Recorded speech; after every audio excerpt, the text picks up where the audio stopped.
नमस्कार दोस्तों, जो चाहोगे वही मिलेगा। गौतम बुद्ध की प्रेरणादायक कहानी। स्वागत है दोस्तों आपका अपने चैनल हिंदी कहानी अजीत में। एक गांव का दृश्य। गौतम बुद्ध अपने शिष्यों के साथ एक वृक्ष के नीचे बैठे हैं। उनके पास कई ग्रामीण लोग और शिष्य इकट्ठे हैं। तभी एक व्यक्ति आता है और क्रोधित स्वर में बोलता है, बुद्ध, तुम लोगों को गलत राह दिखा रहे हो। तुम्हारी बातें व्यर्थ हैं। तुमने हमारे गांव के कई लोगों को अपने मार्ग पर चला दिया है।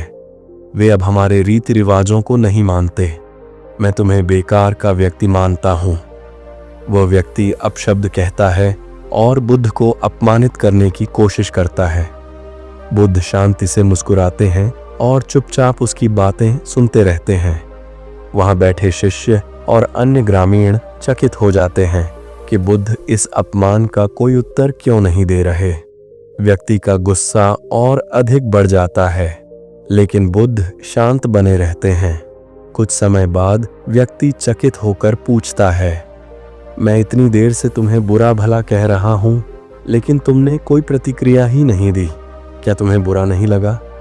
गौतम बुद्ध हल्की मुस्कान के साथ उसे देखते हैं और धीरे धीरे उत्तर देते हैं, पुत्र, यदि कोई तुम्हारे पास एक उपहार लाए और तुम उसे स्वीकार न करो, तो वह उपहार किसका रहेगा?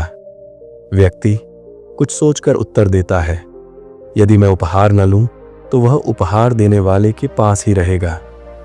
बिल्कुल सही।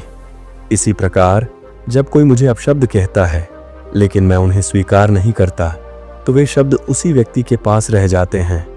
मैं तुम्हारे क्रोध को नहीं स्वीकारता, इसीलिए यह तुम्हारे पास ही रहेगा। वह व्यक्ति चौंक जाता है। उसके चेहरे पर ग्लानि के भाव आ जाते हैं।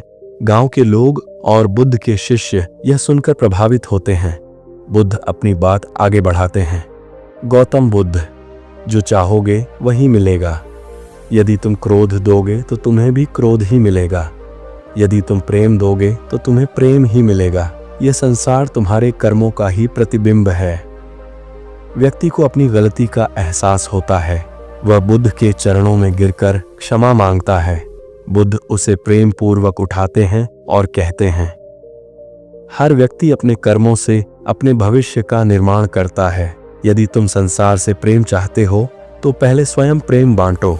यदि तुम सुख चाहते हो तो दूसरों को सुख दो। यही कर्म का नियम है। व्यक्ति प्रसन्न होता है और बुद्ध के शिष्य बनने का निश्चय करता है। वहां उपस्थित सभी लोग इस महान सीख से प्रभावित होते हैं और बुद्ध को प्रणाम करते हैं। दृश्य समाप्त होता है, लेकिन यह शिक्षा सभी के मन में अंकित रह जाती है, जो चाहोगे वही मिलेगा।